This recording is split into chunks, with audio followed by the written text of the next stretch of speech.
Depuis le début de l'humanité, l'homme a toujours cherché à aller plus vite. Il a créé la roue, la charrette, la calèche, puis certains ont imaginé remplacer les chevaux par des éléments mécaniques. On a donc eu l'invention du moteur à vapeur par le français Joseph Cugnot, puis son perfectionnement et son ajout à un véhicule par Richard Trethik en 1801.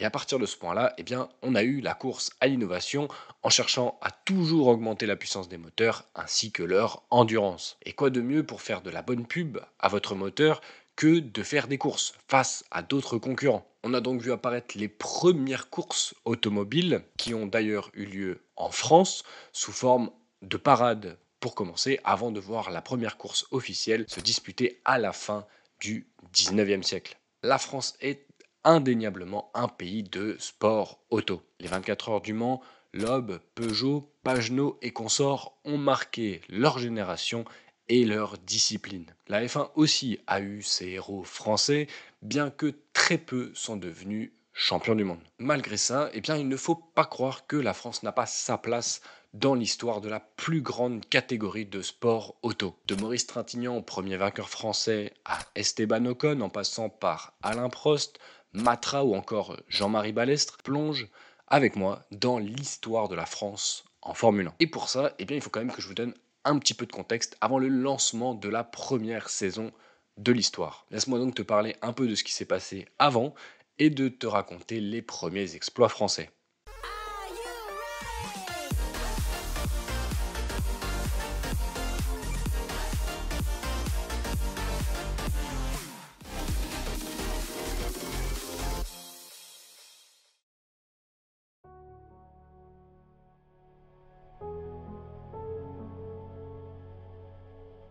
Bon, revenons à ce qui est considéré comme la première course de l'histoire et qui s'est disputée en France, le Paris-Bordeaux-Paris qui a eu lieu le 11 juin 1895. C'est un Français qui va finir premier de cette épreuve, un certain Émile Levasseur, mais il sera disqualifié parce que sa voiture n'était pas conforme. Bon, la loose à la française commence, mais heureusement l'honneur est sauf puisque c'est une Peugeot qui va être déclarée vainqueur, la Peugeot de Paul Quelin ou Quelin, je sais pas comment ça se dit. On reste en 1895 et c'est lors de cette année que l'Automobile Club de France va être créé et vous allez voir qu'il va avoir une importance immense dans l'histoire du sport auto. Tout d'abord, il va être à l'origine des courses dites ville à ville, comme le Paris-Bordeaux-Paris. Ils vont également mettre en place le Salon de l'Automobile en 1899 au Jardin des Tuileries, et cette entité va se rapprocher d'un grand pourvoyeur de trophées sportifs, un certain James Gordon Bennett Jr. Cet Américain est passionné de voitures, et il décide de créer une coupe pour rassembler plusieurs constructeurs, ce qu'on va appeler tout simplement la course automobile Gordon Bennett, qui va être d'ailleurs créée en partenariat avec l'ACF. Cette course a pour principe de se dérouler dans le pays du vainqueur.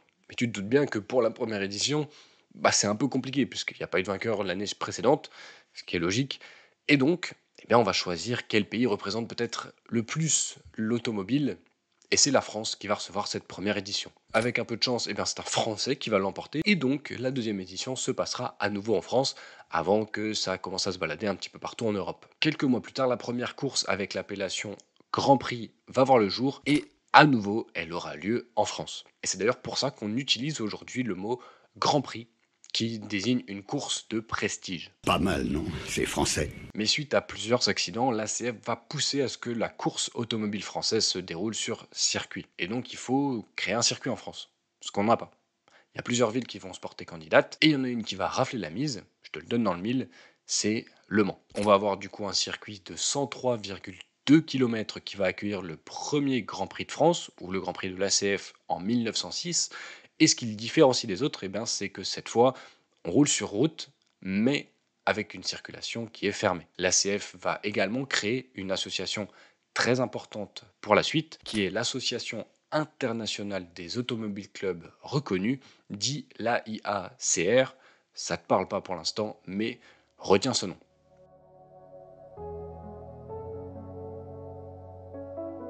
Si la France développe en partie le sport automobile, elle sera, comme tous les pays du monde, rattrapée par la patrouille et s'engage en août 1914 dans la Première Guerre mondiale. Tu t'en doutes, toute autre activité est mise en suspens et après la guerre, faut reconstruire le pays. Cependant, avant la guerre, le monde a vu naître l'une des courses qui va devenir les plus mythiques au monde, les 500 miles d'Indianapolis, et l'une des courses de rallye les plus reconnues, le rallye de Monte-Carlo. Et la France, qui est importante dans la course automobile, veut réagir et retrouver sa place dans l'élite. Une idée va germer dans l'esprit de l'ACF.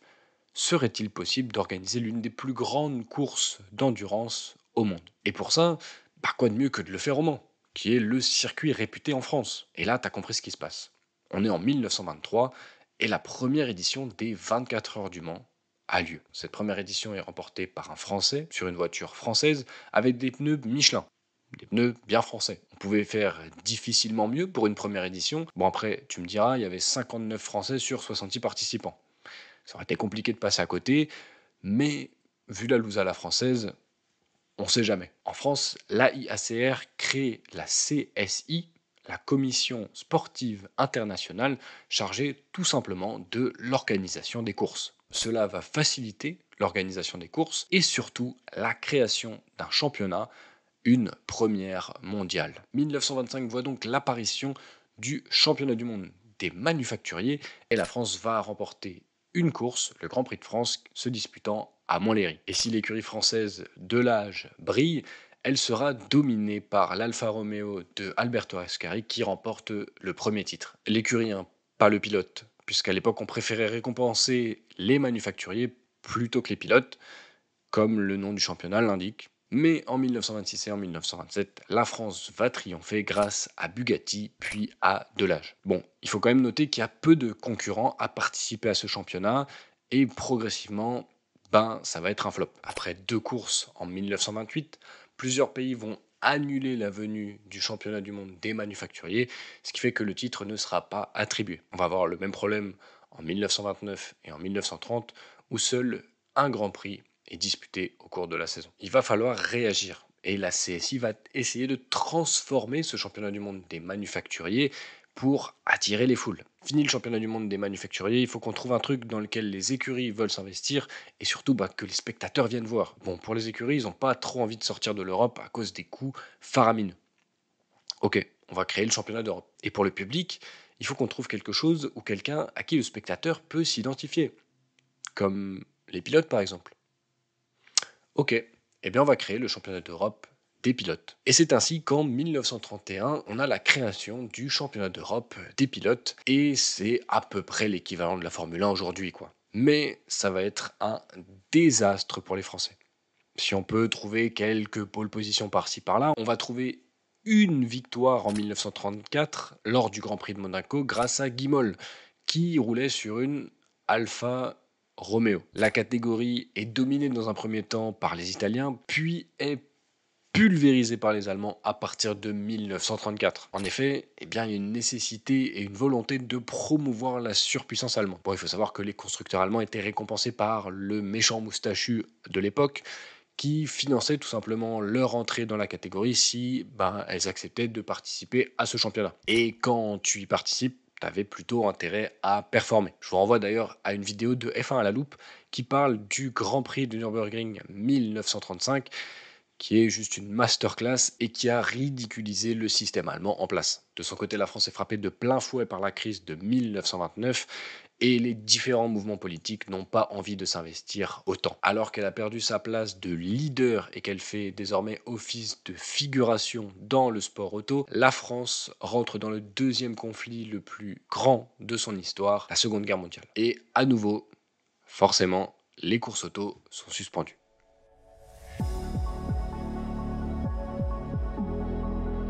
Après la guerre, le championnat d'Europe ne reprendra pas, contrairement aux courses qui, elles, vont reprendre officiellement à Pau en 1947. A noter que l'AIACR a muté et s'est réorganisée pour devenir la FIA et que la FIA cherche à restructurer les catégories qu'elle a sous sa gouverne. Pour ça, ils veulent créer un nouveau règlement pour la Formule internationale, intégrant notamment les monoplaces. À la fin de cette année 47, la FIA annonce la création de 2 nouvelles réglementations appelées Formule A et pas Formule 1 et Formule B. Ce n'est qu'en 1949 qu'on aura l'appellation Formule 1 et Formule 2 qui apparaîtra. Il se murmure alors que des championnats pourraient voir le jour très prochainement. En effet, voulant répondre à la création du championnat du monde de moto par la Fédération internationale de motocyclisme, la FIA voudrait également avoir son propre championnat. Et il verra le jour en 1950, mais ça, ce sera pour le prochain chapitre. Bon, pour conclure, quelle est la place de la France avant le lancement de ce championnat? On n'est pas hyper bien. Le pays se reconstruit, les grandes structures françaises ont été pillées ou détruites, et la guerre a provoqué la disparition de plusieurs pilotes français. En bref, il faut pas attendre grand-chose de cette première décennie, même si un ou deux pilotes pourraient sortir du chapeau pour marquer l'histoire de la France en Formule 1. J'espère que cet épisode n'était pas trop lourd à suivre. Je trouvais que c'était important de comprendre le contexte dans lequel était la France en sport automobile avant le lancement du premier championnat du monde de Formule 1. En tout cas, si cette vidéo t'a plu et que tu as appris des choses, pense à la liker.